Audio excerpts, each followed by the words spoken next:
Now stands. Today we are going to discuss the theorems of our exercise 8.9. 8.2 exercise and theorem is 8.9. And what is the name of theorem? Midpoint theorem.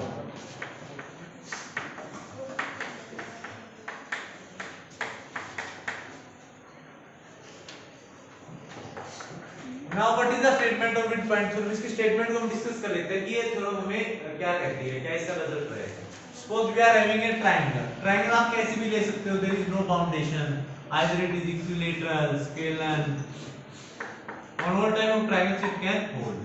Suppose हमारे पास क्या है, triangle A B C. अब इस triangle में ना आप कोई भी दो साइड चूज करो अपनी मर्जी से। कौन साइड चूज करोगे? AB and AC. अब अगर मैं कोई भी दो साइड लूं, यहां मैंने ली साइड A B और यहां मैंने साइड ली A C। अगर इन साइड्स के मैं क्या लूं, मिड पॉइंट। तो उनका क्या नाम है, मिड पॉइंट थ्योरम। यानी कि जो भी आपने दो साइड चूज किया आप उनके क्या लोगे, मिड पॉइंट। और अब हम क्या करेंगे, मिड पॉइंट को क्या करेंगे, हम ज्वाइन। क्या करेंगे, इन मिड पॉइंट्स को हम क्या करेंगे, join.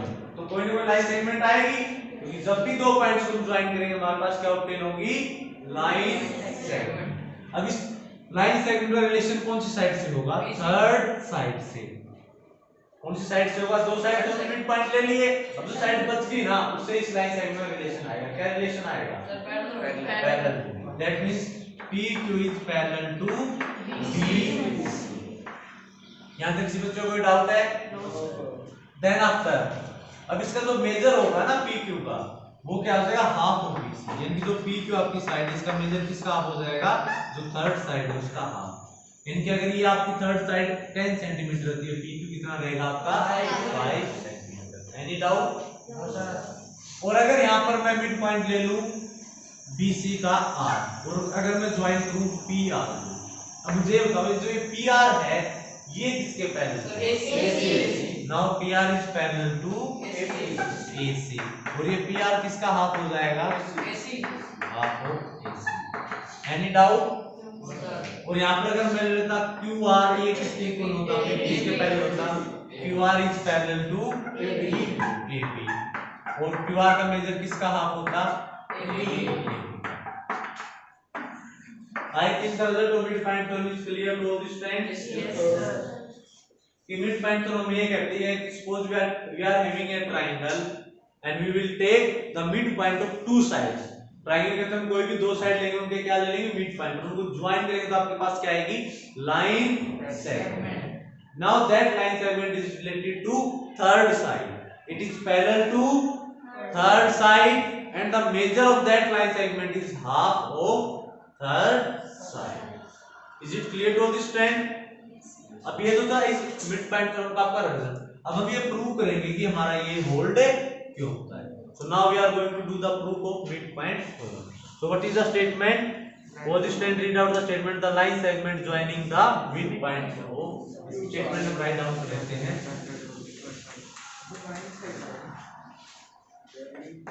The line segment joining the midpoint joining the midpoints of two sides of the triangle.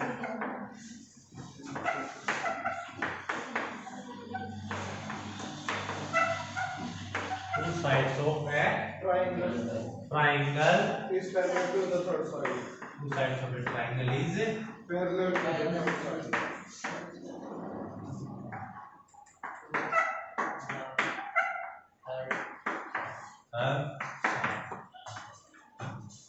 कि आप एक लाइन सेगमेंट, कौन सी लाइन सेगमेंट जो ज्वाइन करेगी किसके, मिड पॉइंट, इनके दो साइड्स, कोई भी दो साइड उनके आप मिड पॉइंट लोगे, उनको आप ज्वाइन करोगे तो क्या होगी, लाइन सेगमेंट। और लाइन सेगमेंट किसके पैरेलल आएगी, जो आपकी थर्ड साइड रह जाएगी। Is it clear? Mid point theorem तो सिर्फ आपको पैरेलल कराती है, लेकिन वो हाफ भी होता है, उस रिजल्ट को हम इसके साथ ही कवर करेंगे। So suppose I am taking triangle ABC, यहां पर मैं क्या ले रहा हूं, triangle ABC and I am taking its midpoint according to figure के अकॉर्डिंग लेते हैं ना, ताकि ये परेशानी नहीं होगी।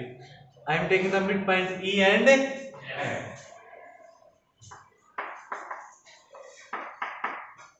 इसको हम क्या कर लेंगे, ज्वाइन। तो गिवन क्या क्या है, that AB is mid point of AB is mid point of AB।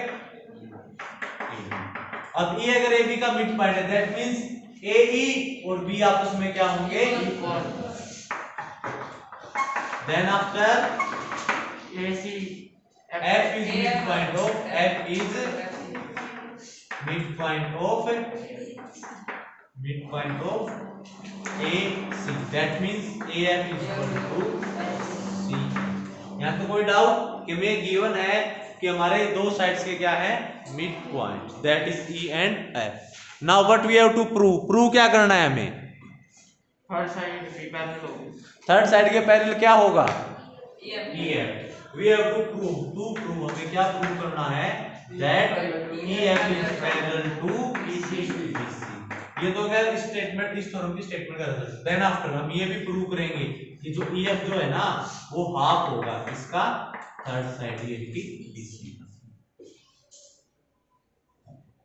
दे तो नहीं रखा सर इसमें, क्या दे तो नहीं रखा, आपका दे तो नहीं रखा सर इसमें। इसमें तो नहीं दे रखा, लेकिन रिजल्ट भी हम प्रूव कर देंगे ना, प्रूव कर देंगे इसके साथ, ये हमारी हेल्प करेगा रिजल्ट आगे। That's why I specially mention कि थ्योरम में नहीं है, लेकिन फिर भी हम इसको प्रूव करेंगे। बताया था तभी तो इसका हाफ बताया था मैंने, तो अगर इसको रिजल्ट को मैंने बताया तो इसको हम प्रूव भी करेंगे कि ये हाफ कैसे होगा। फिगर में ट्रायंगल के अलावा कुछ और गिवन है क्या, सी। अब ये लाइन ड्रॉ की गई है, किसके पैरेलल ड्रॉ किया इस लाइन को, ए बी के पैरेलल ड्रॉ किया है। किसके पैरेलल ड्रॉ किया है, ए बी। तो आप कंस्ट्रक्शन करोगे, कंस्ट्रक्शन में क्या राइट डाउन करोगे, that we will draw a line through point C, ये लाइन लिखता हूं मैं L, we will draw a line L through point C which is parallel to A B and it will meet the extended line segment. अब line segment इसको हम क्या कर देंगे, एक्सटेंड, और एक्सटेंडेड लाइन सेगमेंट को कहां मीट करेगी ये, at point D. Any doubt? अब आप ये कहोगे सर हमारा ये यहां से कैसे हेल्प होगी पैरेलल की। सपोज आप ये देखो कि बी सी डी को अगर मैं पैरेललोग्राम प्रूव कर दूं तो ये दोनों साइड आपस में क्या हो जाएंगी, और ये किसके पैरेलल हो जाएगी, BC। तो कंस्ट्रक्शन हमारी समझ में कैसे हेल्प करेंगे, क्योंकि इस कंस्ट्रक्शन की हेल्प से हम क्या करेंगे, पैरेललोग्राम BCDE को हम क्या प्रूव करेंगे, parallelogram. So from here can I say that AB is parallel to CD। ये पैरेलल क्यों है, बाय कंस्ट्रक्शन। ये पैरेलल इसलिए है क्योंकि हमने इसको क्या किया है, कंस्ट्रक्ट किया है। Any doubt up to now?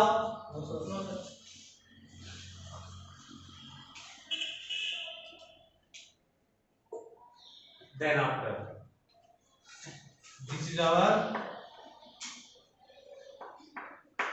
triangle first and this is our triangle second।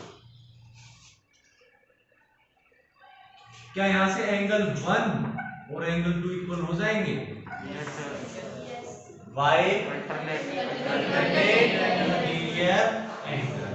और क्या एंगल 3 और एंगल 4 इक्वल हो जाएंगे यहाँ पर, वर्टिकली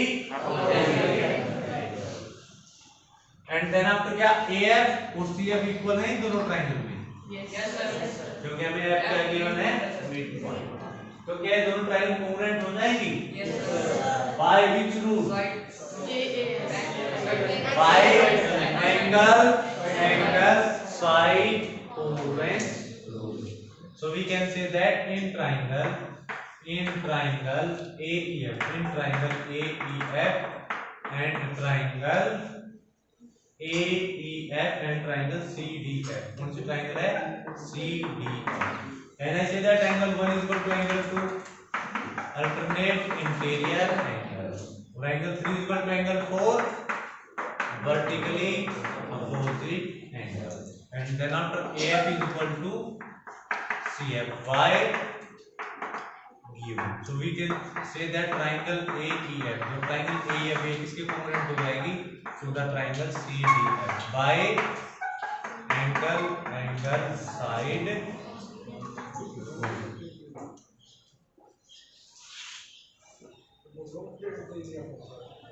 क्या साइड साइड एंगल। अब आप ये कहोगे इसलिए हमारी ट्रायंगल हेल्प कैसे करेगी, हमें जिसको पैराग्राम शो करना था ना। अब मेन क्वेश्चन ये आ रहा है कि ट्रायंगल हमारी कॉन्ग्रुएंस रूल कैसे हेल्प करेगा। देखो ये कैसे हेल्प करेगा। अब यहां से देखो, अगर मैं लूं AE, अगर मैं यहां से चूज लूं AE, ये किसके इक्वल हो जाएगा CD बाय CP। हमारा फेवरेट रिजल्ट तो डिस्कस ही नहीं हुआ आज, अभी आया इसकी टर्न है ना। अब AE किसके इक्वल हो गया हमारा CD, तो वो भी हो जाएगा। और AE किसके इक्वल है BE के। AE किसके इक्वल है, तो क्या यहां से मैं BE और CD को इक्वल लिख सकता हूं? Yes, sir. Because if two things are equal to same thing. यहां देखो एक रिजल्ट आपका यहां है BE इक्वल टू AE, और एक यहां है CD इक्वल टू AE। अब ये BE और CD क्या आपका BE और CD दोनों किसके इक्वल है, सेम क्वांटिटी AE के इक्वल, तो क्या ये आपस में इक्वल हो जाएंगे? Yes, sir. Because if two things are equal to the same thing, then they are equal to each other. So here I can say that BE is equal to CD. यहाँ तक बेटा किसी बच्चे को कोई doubt है? Reason लिख दोगे, two things are equal to the same thing, then they are equal to each other. Equation number second मैंने BE और CD को इक्वल क्यों लिखा? Any doubt? मुझे बताओ कि क्या BE और CD पैरेलल हैं? Why? Why? क्यों पैरेलल हैं? कंस्ट्रक्शन में तो पैरेलल AB और CD हुए थे। कंस्ट्रक्शन में तो मैंने पैरेलल लिखा था AB और CD को, बट यहाँ मैं पैरेलल लिख रहा हूँ BE और CD को। ये तो अलग अलग होंगे ना। BE किसका पार्ट है? AB का पार्ट है। अगर आपके पास दो लाइंस पैरेलल हैं तो उनके अगर आप पार्ट भी पिक करोगे ना तो भी आपस में क्या होंगे? पैरेलल होंगे। So we can say that B is parallel to CD because parts of parallel sides. Any doubt? अब यहां से देखो, मैंने जो आपका क्वाड्रिलेटरल है कौन सा? BCDE। इन क्वाड्रिलेटरल BCDE मैंने एक पेयर जो था उसको इक्वल शो कर दिया और सेम पेयर को मैंने क्या शो कर दिया? पैरेलल। तो क्या पैरेललोग्राम बन जाएगा? Yes, sir. Why? Because in a quadrilateral, if a pair of opposite side is equal, वही पेयर आपका इक्वल हो जाए और सेम पेयर आपका क्या हो जाए? Parallel, then that quadrilateral is a parallelogram. So therefore BC, ये हमारा quadrilateral है, therefore BCDE is a parallelogram. Any doubt? यहाँ से क्या ED पैरेलल हो जाएगा BC के? अब ये पैरेललोग्राम बन चुका है ना आपका। यहाँ से हम इसको एक बार हटा देते हैं ताकि आपको कंफ्यूजन क्रिएट ना हो। इसको हटा देता हूँ मैं एक बार। यहाँ से देखो क्या ED पैरेलल हो जाएगा BC के? Y अपोजिट साइड को पैरेललोग्राम, क्योंकि ये देखो पैरेललोग्राम हमने प्रूव कर दिया। अब जब हमने पैरेललोग्राम प्रूव कर दिया है दैट मींस वो पैरेललोग्राम हो गया, और अगर वो पैरेललोग्राम है तो पैरेललोग्राम की सभी प्रॉपर्टी को क्या करेगा? होल्ड। और पैरेललोग्राम की प्रॉपर्टी क्या कहती है कि हमारे अपोजिट साइड क्या होती है? इक्वल भी होंगी, पैरेलल भी होंगी। बट मुझे सिर्फ क्या प्रूव करना है? पैरेलल। तो पहले मैं कौन सा रिजल्ट लूंगा? पैरेलल वाला रिजल्ट लूंगा। So from here I can say that ED is parallel to BC। अब अगर ED पैरेलल हो गया BC के तो क्या आप ये बोल सकते हो कि EF पैरेलल हो जाएगा BC के? Yes, sir. ऐसा क्यों होगा?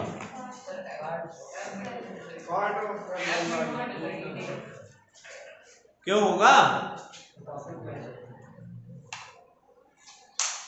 मिस्टर प्रवीण?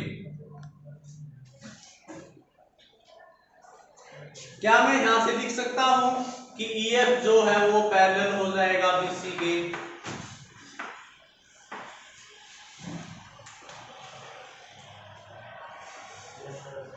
क्यों लिख सकते हैं? opposite side of parallelogram is opposite side of a parallelogram, opposite side तो ये थी पैरेलल, ये EF क्या साइड है, ये तो साइड का एक पार्ट है जस्ट छोटा सा, ये तो साइड तो है ही नहीं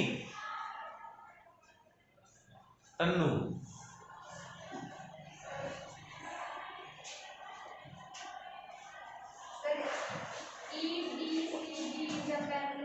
हाँ EDCD एक पैरेललोग्राम हो जाएगा बेटा। पहले तो ED और BC होगी, बट मैंने तो EF और BC लिखा है।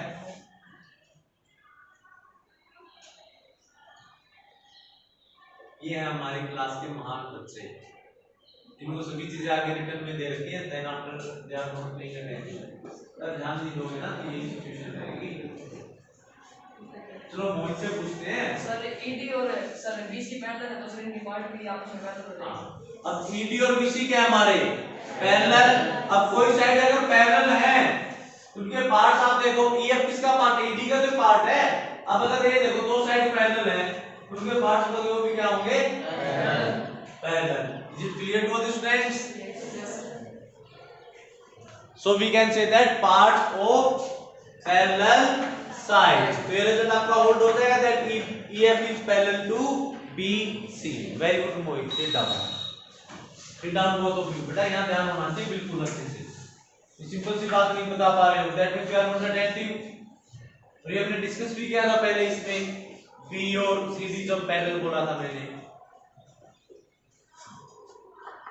हमारे मेनली मिड पॉइंट का तो मेन रिजल्ट था वो तो डिस्कस हो गया ना। अब आप ये कहोगे कि सर ये हाफ कैसे है ना। अब पैरेलल प्रूव करने के लिए मैंने किसकी हेल्प ली थी, ट्रायंगल की, कॉन्ग्रुएंस रूल की ना। तो अब इसके लिए हम किसकी हेल्प लेंगे, कॉन्ग्रुएंस रूल की हेल्प लेंगे। अब यहां से देखो अगर मैं पिक करूं EF, यहां से अगर मैं पिक करूं EF तो ये किसके इक्वल होगा DF के। EF is equal to DF। यहां तक समझ में आया कि मैंने क्यों लिखा equal, because they are the corresponding parts of congruent triangle। तो यहाँ ट्रायंगल देखो आपकी congruent है। अगर मैं ऐसे EF लेता हूँ लास्ट वाले टू वर्टिसेस तो किसके इक्वल होंगे DF के, यानी कि जो EF साइड होगी किसके इक्वल हो जाएगी DF के। अब EF तो ये है और DF ये वाली साइड है। अब ये ED के दोनों पार्ट आपस में इक्वल हो गए, दैट मींस साइड क्या है, सीधा सा कॉन्सेप्ट है ना कि ये देखो यहाँ पर हमारी साइड क्या है ED, ये साइड है ना ED और ये पॉइंट है F। अब मैंने प्रूव कर दिया कि जो EF है ना और जो DF है वो आपस में क्या है इक्वल।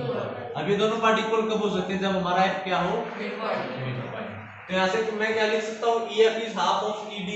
क्या मैं लिख सकता हूँ कि EF जो है वो हाफ ऑफ क्या हो जाएगा ED। अब अगर ये मिड पॉइंट है तो ED के दो इक्वल पार्ट होंगे, यानी ये पार्ट हाफ पार्ट तो इस साइड आ जाएगा ED का और हाफ पार्ट इस साइड आ जाएगा। Any doubt? अब क्या ED की बजाय मैं BC लिख सकता हूं? Can I right? नेक्स्ट में सर से मैं एक बार कॉल करके पूछना था, वर्कशीट दी है ना, वो वर्कशीट प्रिंट करवा के लेकर पानी से पूछना वही करवा ना, बाकी कल बता शाम को कॉल करना बेटा सर के पास याद करके।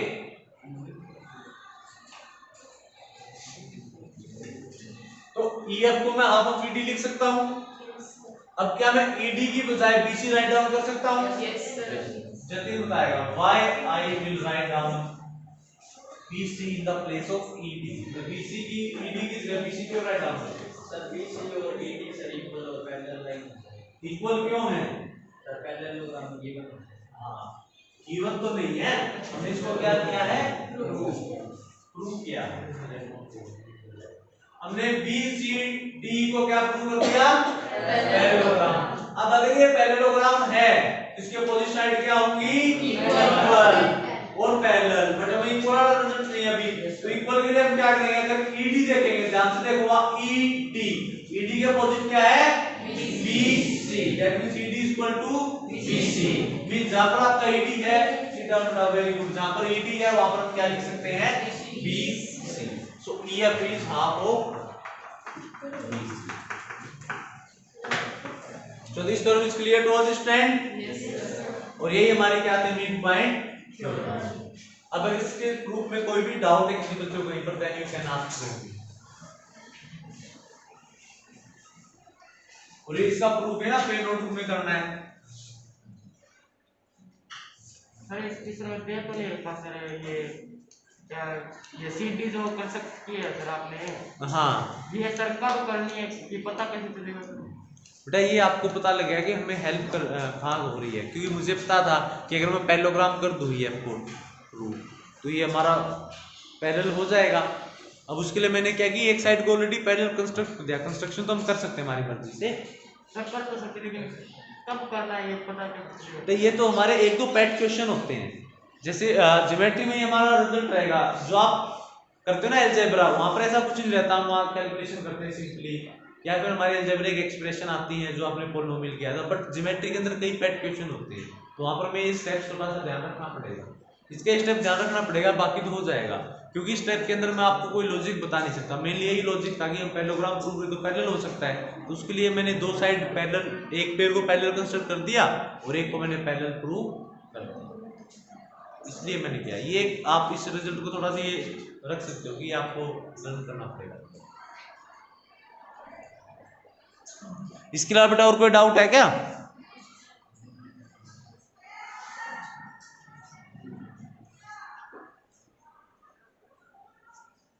आज हम सिर्फ यही थ्योरम करेंगे, इसका प्रूफ करके आपको करेंगे, ठीक है? इसके प्रूफ में कोई डाउट नहीं है किसी बच्चों को ये कैसे प्रूव हुआ। अब इसका रिजल्ट मैं दोबारा से बता देता हूं, याद रखना। रिजल्ट डिस्कस कर लेते हैं ना। अगर ये थ्योरम आपको समझ में आ गया, ये थ्योरम क्या बड़ी सिंपल है, सीधी सी बात है कि आपके पास कोई ट्रायंगल है, क्या है हमारे पास कोई भी ट्रायंगल है, उसके क्या करेंगे हम, दो साइड्स के क्या लेंगे, मिड पॉइंट। कौन सी साइड के मिड पॉइंट लेंगे हम, ए बी और बी सी के ले लेते हैं। सपोज ये हो गया हमारा P और ये हो गया हमारा Q। अब आप दो साइड्स के मिड पॉइंट लिए ना, उनको आप ज्वाइन करोगे तो क्या आएगी आपके पास, एक लाइन सेगमेंट। वो लाइन सेगमेंट किसके पहले हो जाएगी, थर्ड साइड के, और ये किसका आप हो जाएगी, थर्ड साइड। अगर मैंने PQ ड्रॉ किया तो PQ किसके पहले होगी, AC के, और PQ का मेजर किसका आप हो जाएगा, AC का। और इसको हम लिख सकते हैं डायरेक्टली बाय मिड पॉइंट। तो इसको स्टेटमेंट राइट डाउन करने की कोई जरूरत नहीं, there is no need to write down the statement, you have to say that by mid point. But आपको ये डाउट करना पड़ेगा कि मिड पॉइंट करूंगी स्टेटमेंट क्या है। बाय नेम ये थ्योरम आ सकती है एग्जाम में। Suppose examiner will ask from you that state and prove mid point theorem, तो स्टेटमेंट का एक नंबर रहेगा वहां। आपकी बाय नेम यही थ्योरम है। अब तक कोई थ्योरम आई नहीं इस चैप्टर में, बाकी जो थ्योरम आई है वो आपको पूरी स्टेटमेंट मिल सकती है, क्योंकि उनकी कोई नेमिंग नहीं है, बस इस थ्योरम की आपकी नेमिंग है। और मिड पॉइंट थ्योरम है तो आपको मतलब नाम से ही क्लियर है कि हम क्या करेंगे, ट्रायंगल के साइड्स के मिड पॉइंट लेंगे। अब जिन साइड्स के मिड पॉइंट है उसके अलावा थर्ड साइड बच गई, उसके साथ वो आपकी लाइन सेगमेंट क्या करेगी, रिलेट करेगी। So this is your work, you have to do this theorem in your notebook, and tomorrow we will discuss another theorem.